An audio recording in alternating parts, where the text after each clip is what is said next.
Hola, ¿qué tal? Buenos días. Hoy día he querido hacerlo face to face para que nos podamos ver, para que, bueno, ustedes me puedan ver a mí. En todo caso, después me mandan una foto para ver cómo han salido. Pero creo que es más personal que solamente escuchar la voz, ¿no? De todas maneras. Así es que tampoco quiero que se olviden de mí, por cierto. Vamos a ir con Hechos capítulo 23.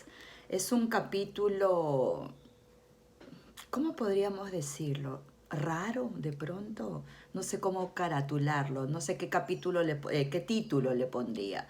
Tengo mucha imaginación, pero Pablo escabulléndose de entre medio de los líderes judíos. Pablo está preso por las dudas lo meten preso, ¿no? El tribuno lo mete porque había tal disturbio, no se le ocurrió pensar que él era víctima, simplemente dijo, este hombre hace mucho lío, vamos a meterlo preso. Y está Pablo preso. Entonces, el tribuno llama a las autoridades a ver qué estaba pasando, ¿no? ¿Por qué? Dice en el capítulo anterior, capítulo 22, el último versículo dice, al día siguiente, queriendo saber de cierto la causa por la cual le acusaban los judíos, le soltó de las cadenas, o sea, lo tenía encadenado, preso y encadenado, y mandó venir a los principales sacerdotes y a todo el concilio.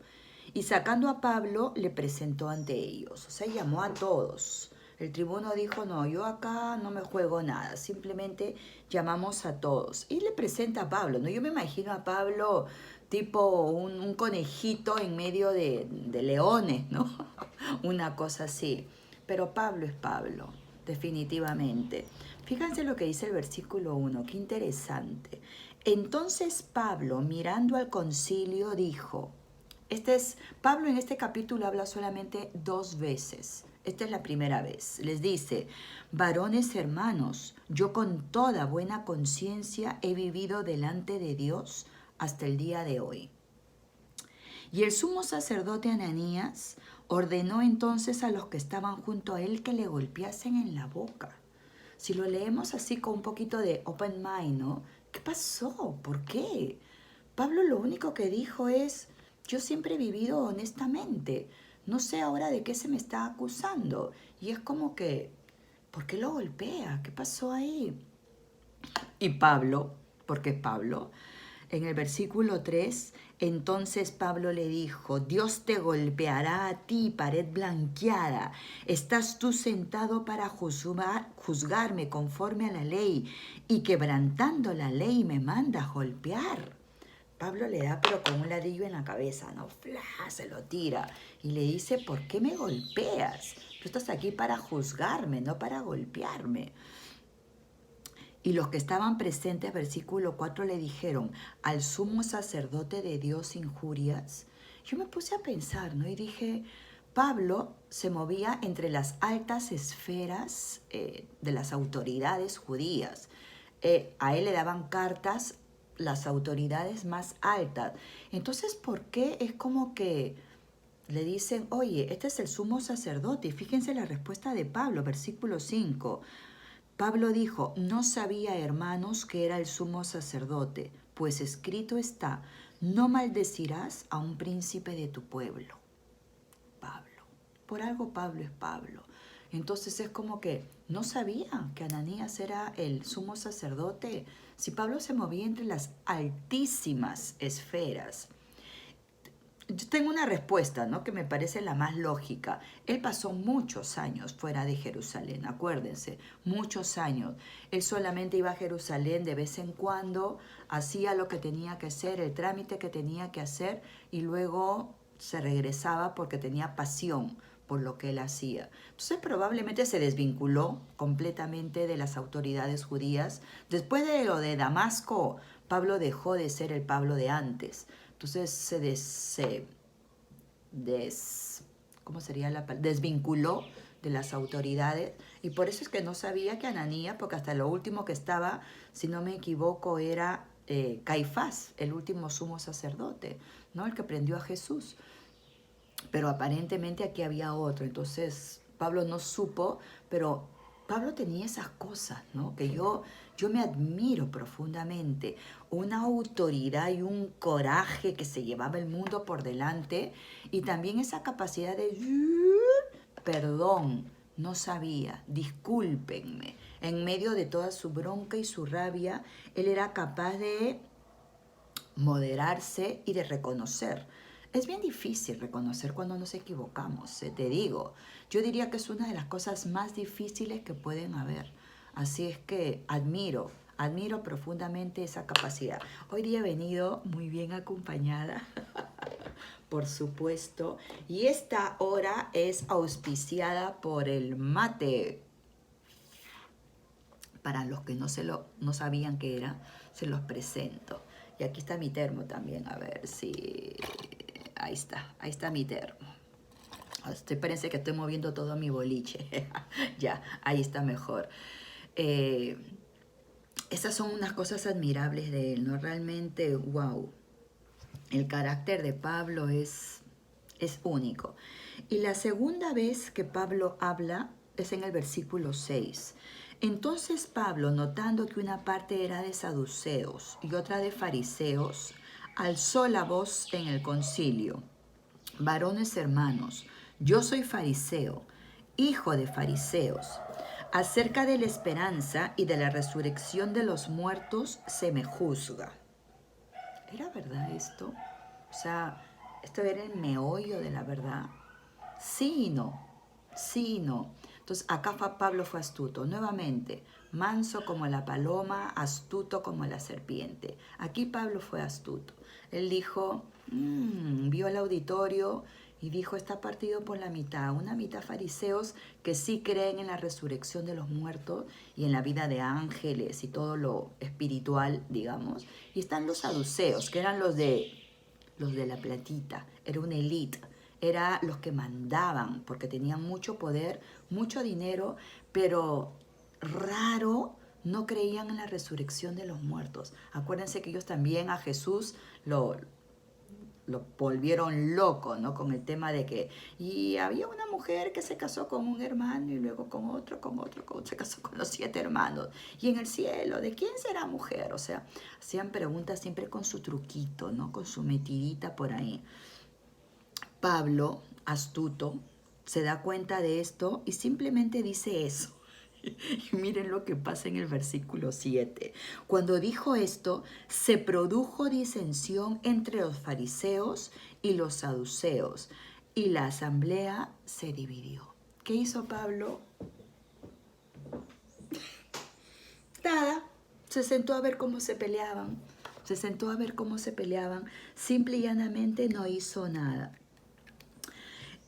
Se agarraron tal trifulca, tal bronca, que dice que tuvieron que sacar a Pablo a rastras con soldados. En el versículo 10 dice, y habiendo grande disensión, el tribuno, teniendo temor de que Pablo fuese despedazado por ellos, mandó que bajasen soldados y le arrebatasen soldados, gente de guerra, gente fuerte, y le arrebatasen, o sea, lo querían linchar a Pablo, más o menos, de en medio de ellos y le llevasen a la fortaleza. A mí me agarra una duda, una pregunta, una inquietud. ¿Por qué? ¿Por qué Pablo hizo esto? ¿Por qué Pablo no se defendió? Tengo un trocito de esto en la boca. ¿Por qué Pablo no se defendió? ¿Por qué Pablo no habló? Nuevamente, el auspicio del mate. ¿Por qué Pablo no hizo algo? Simplemente me agarra esta pregunta tan grande, ¿no? ¿Qué pasó que él no se defiende, no hace nada? Simplemente no hace nada. Los pone a ellos a pelear entre ellos y él se sienta. No creo que se haya sentado porque parece que lo estaban linchando, pero no hizo nada. Pablo nunca se defiende cuando lo maltratan. Es una cosa repetitiva. Nunca. No vemos un solo texto en el que él se defiende, pelea, pega, reparte. Nada, nunca. Él deja que las cosas vengan como vengan. Y esto me pone, a mí me dejó pensando, ¿no? ¿Por qué? Y simplemente yo tengo una teoría mía, ¿no? No sé si será o no será, que él vio oportunidad perdida. ¿Para qué? Acá yo creo que calza literalmente de no tires tus perlas a los chanchos, de verdad. Es mi teoría, por si acaso, ¿no? Pero es como que la veo bien plausible, ¿no? ¿Para qué voy a pelear con esto? Había un pastor que había sido un ex cura, que era profesor nuestro en el seminario, que decía, no hay nada peor que confesar a curas y a monjas. No tienen pecado, son limpios, puros, inmaculados. El pastor Amaro Rodrigo, un beso para él. Me parece que falleció hace unos años, o no, o por ahí lo estoy matando. Se fue a vivir a España, se fue a predicar a España con su hijo. Precioso pastor. Beso para él. Si está aquí, beso aquí. Si no, beso al cielo. Pablo vio oportunidad perdida. Simplemente dijo, no vale la pena. No me voy a gastar en esto que no trae a nada. Y muchas veces yo creo que es como una gran enseñanza para nosotros, ¿no? Que insistimos con alguien, un familiar, un amigo, el esposo, la esposa. No lo hagas, no lo hagas. Esos tiempos y esos corazones los maneja Dios con la persona. Entonces hay veces que tienes que ser sabio y prudente y hacer un back off, retrocede. Otras veces sé incisivo.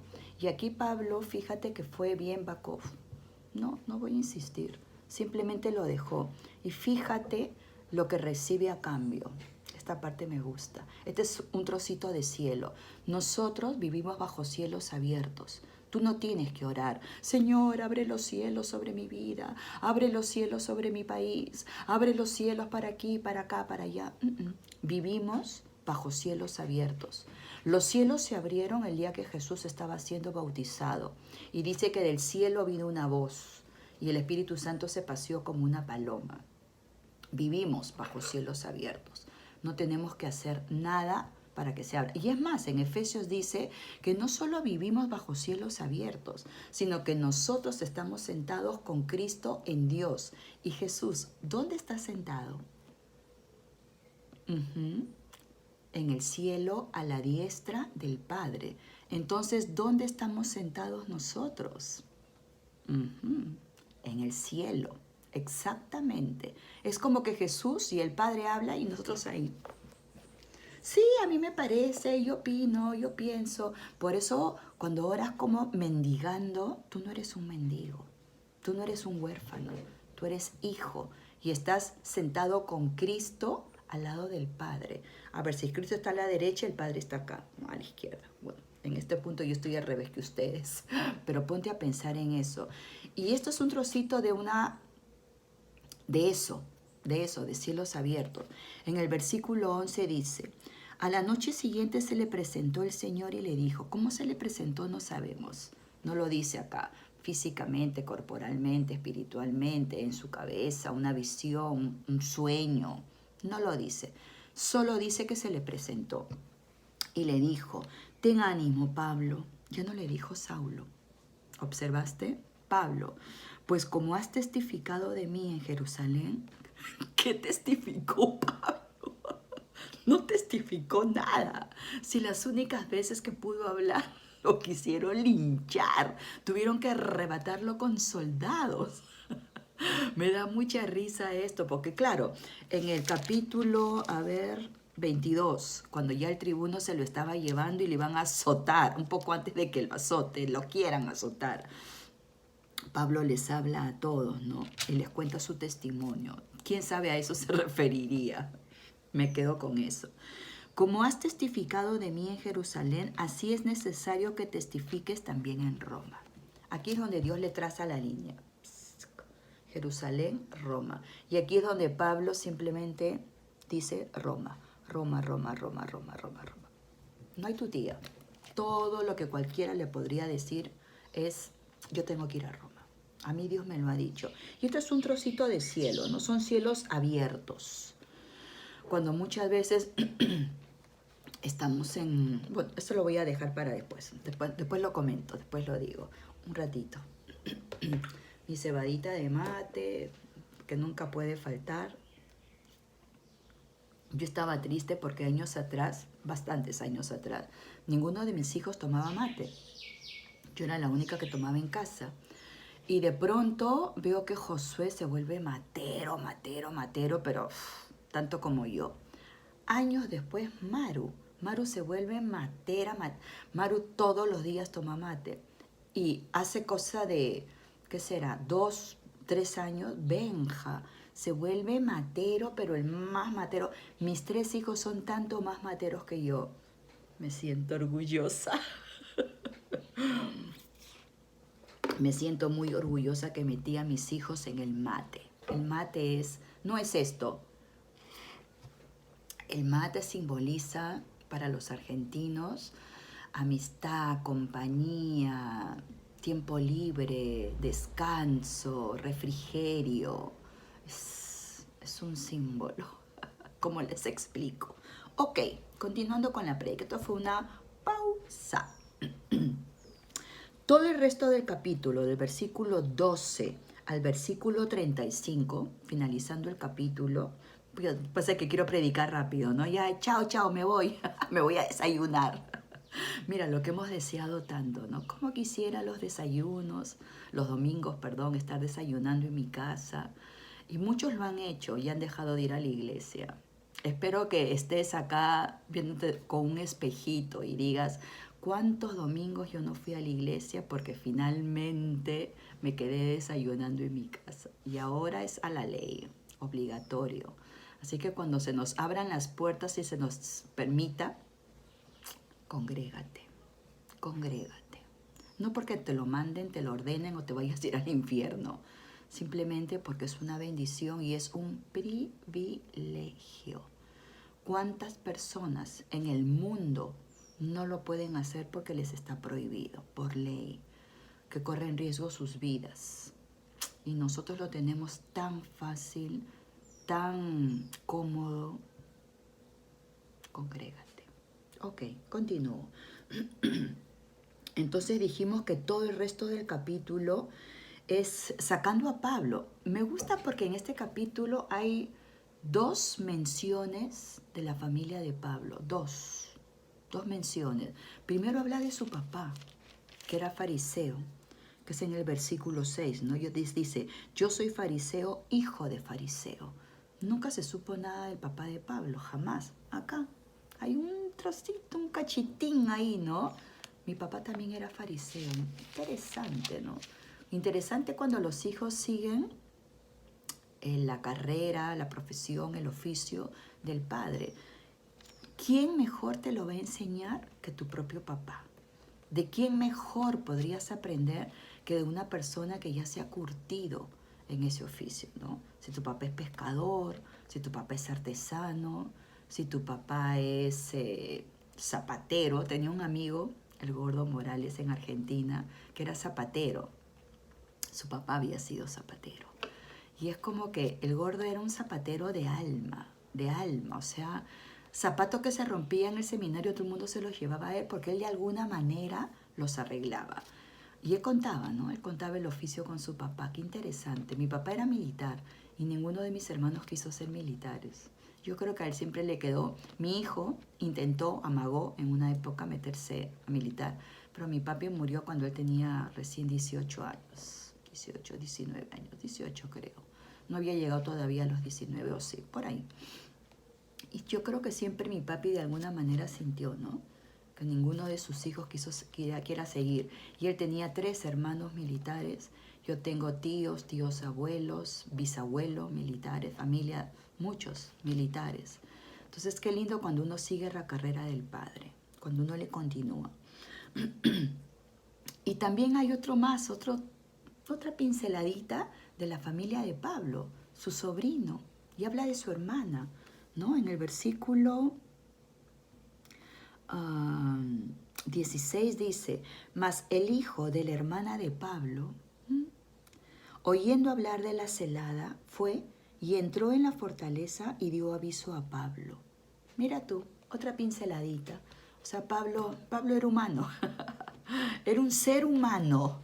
Tenía papá, tenía hermana, tenía sobrino. Lindo, ¿no? Lindo porque muchas veces a Pablo lo ponemos rígido, estricto, chillando la ley. Una cosa, o mejor dicho, chillando el Nuevo Testamento, no la ley. ¿No? Y no, tenía familia, probablemente cuando iba a Jerusalén, aparentemente su hermana vivía ahí.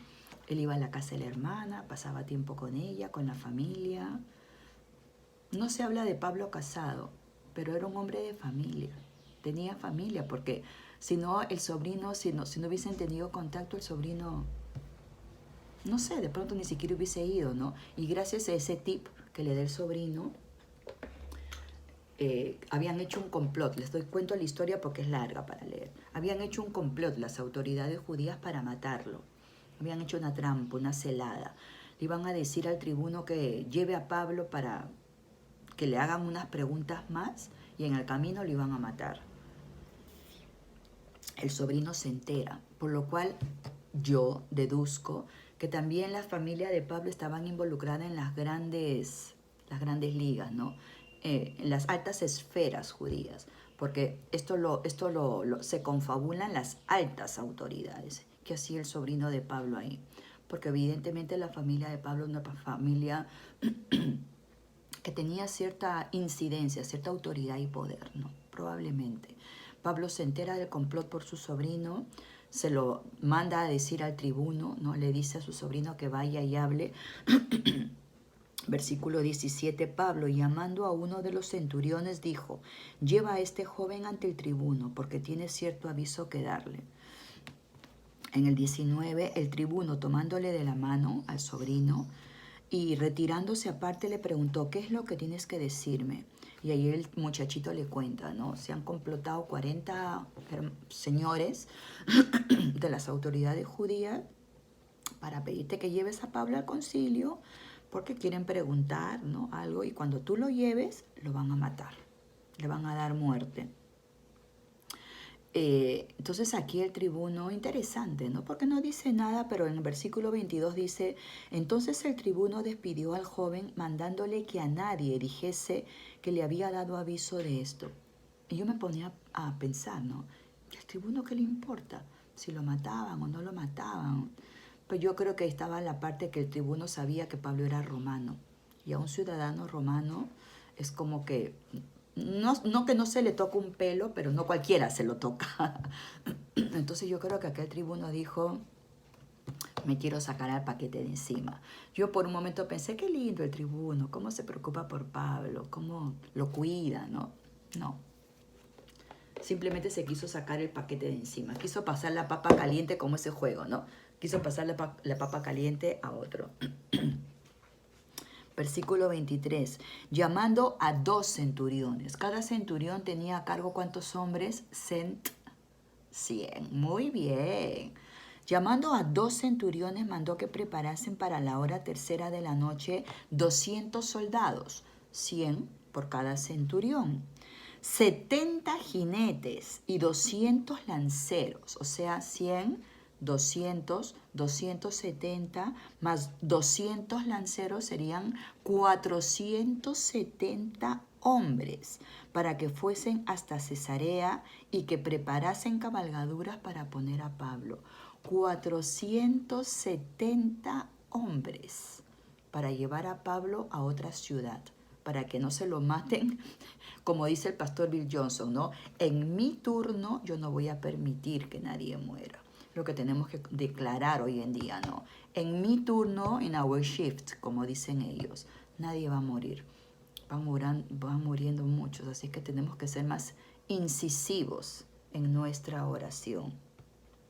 Y le manda carta al gobernador de Cesarea, donde está mandando a Pablo, ¿no? Y le dice, este hombre ha sido aprehendido por cuestiones de la ley, yo no entiendo un corno. No, eso no le dice.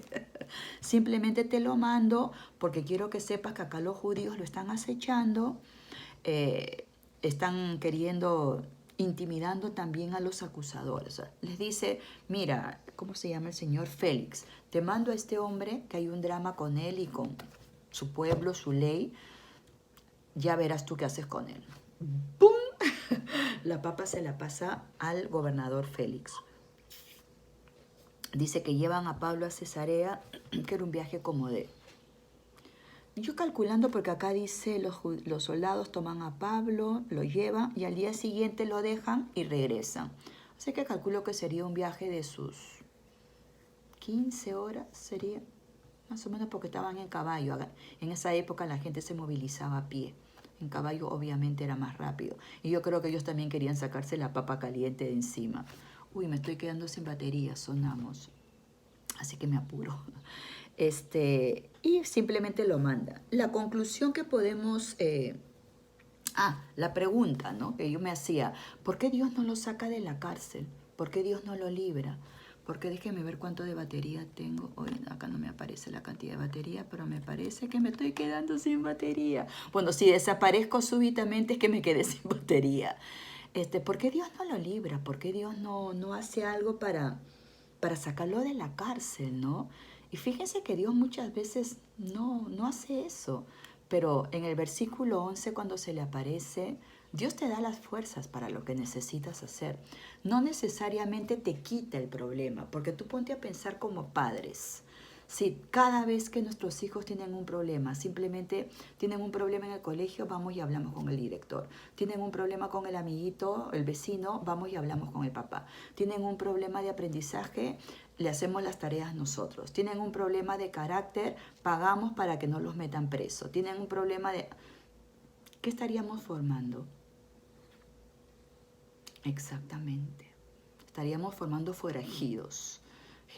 Muchachos engreídos que creen que el mundo está para que se sirvan, para que lo usen. Y no es así. Definitivamente que no es así. Entonces... Dios le da la fuerza a Pablo. Le dice, Pablo, todo lo que tú tienes que hacer. Pablo tenía acá su meta. Él tenía su misión clarísima.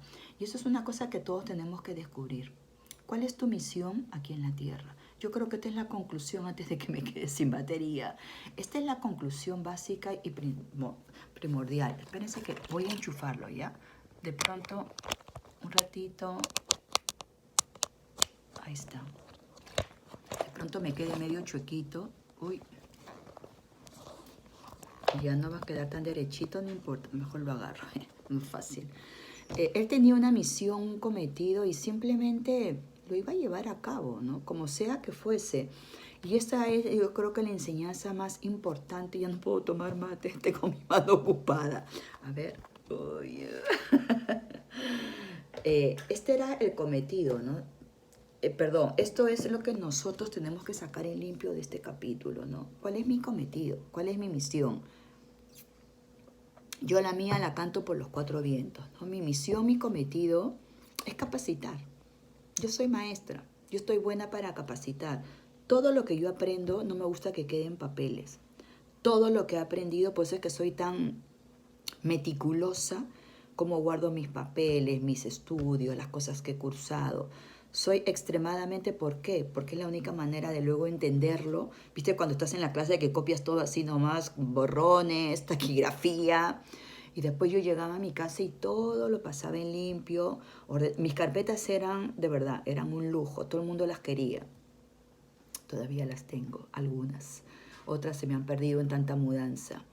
Tengo una palomita que me está mirando fijamente por mi ventana. Eso es bien importante porque ese es tu destino. El destino de Pablo era llevar el mensaje a todos los lugares posibles. Y aquí Dios le acababa de decir en este capítulo, ¿no? Así como lo has hecho en Jerusalén, es necesario que lo hagas en Roma. Pablo le habla y le predica a las máximas autoridades, a las máximas. Él le predica a todo el mundo, por supuesto, porque es Pablo. A una pared Pablo le predica. Pero su cometido final, su meta final era Roma. Y a Roma él apela, ¿no? A él lo podrían haber dejado libre. Pero cuando Dios le dijo Roma, Pablo dijo, ok, Roma, qué mejor que los romanos me lleven a Roma. Nada mejor, es como que te dejes pescar por la DEA, ¿no? Que la DEA te lleve a Estados Unidos, una cosa así. Entonces, este es el mensaje más grande que tenía, ¿no? Él tenía un cometido. Fíjense que Jesús establece el nuevo pacto, ¿no? En la última cena, Él establece el nuevo pacto. que es el pacto eterno, el pacto que nunca va a pasar, nunca va a cambiar, el pacto del perdón. Ese es el pacto de Jesús para con la humanidad entero. La idea primaria de Dios, lo que Dios siempre quiso para la gente, desde el Génesis capítulo 1. Ese fue el pacto inicial, el plan A de Dios. Y finalmente con Jesús, después de dar vueltas como Jerusalén, como Israel en el desierto, volvemos al plan A, al nuevo pacto. Y con Jesús se establece, Él lo establece, pero Jesús lo establece y al día siguiente lo matan. Es como que, ok, ¿y ahora qué hacemos, no? Y Pablo, de alguna manera, le da forma, le pone las bases. Por eso es que escribe casi la mitad del Nuevo Testamento, ¿no? Porque él entendía que, ok, me han dado esta comisión, ¿cómo la hago? Por eso es que uno estudia, por eso es que uno busca, pregunta, investiga, porque te dan una comisión, ¿no? Haz de cuenta que te dicen, tú vas a ser la persona que te vas a encargar de dar clases para bordar, por decirte, ¿no? Entonces tú dices, ok, si bien bordar me encanta, porque siempre es algo que está en tu corazón, siempre, siempre, siempre, siempre, siempre, siempre. Es algo que está en tu corazón.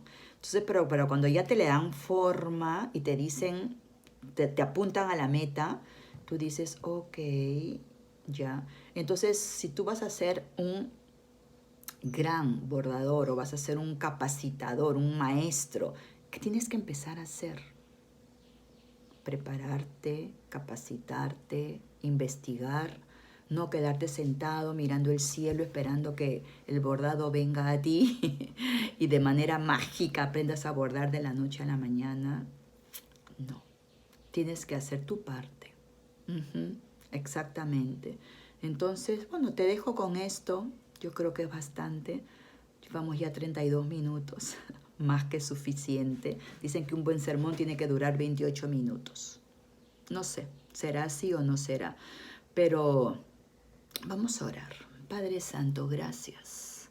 Gracias por este tiempo, gracias por la posibilidad de comunicarnos, gracias por la tecnología, Señor. Esta maravillosa tecnología que nos permite estar conectados.